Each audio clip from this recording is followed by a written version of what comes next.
Parliamo adesso di rischio sismico per il Veneto, coinvolti ancora moltissimi edifici. Alessia Piovesan. In rosso sono 7 comuni del Bellunese, tra cui il capoluogo, e 4 del Trevigiano. Rischio sismico 1, massimo. Il livello 4, minimo, è scomparso dalla cartina regionale. È il Veneto guardato con la lente del terremoto, pericolo medio-alto.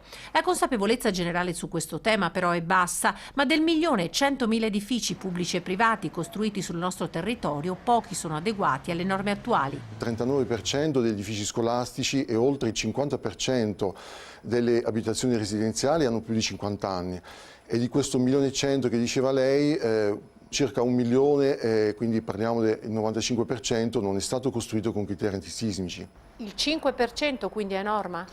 Più o meno si può dire così, sì. Chi vuole può chiedere una verifica sul grado di sicurezza di casa propria ad un ingegnere. Dal 2017 c'è anche una classificazione sismica dell'immobile, ma questa non incide purtroppo sul suo valore.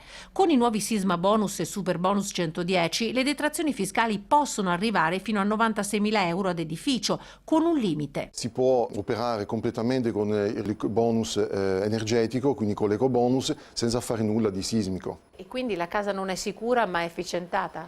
Sì. Ma non è un paradosso anche dal punto di vista della normativa?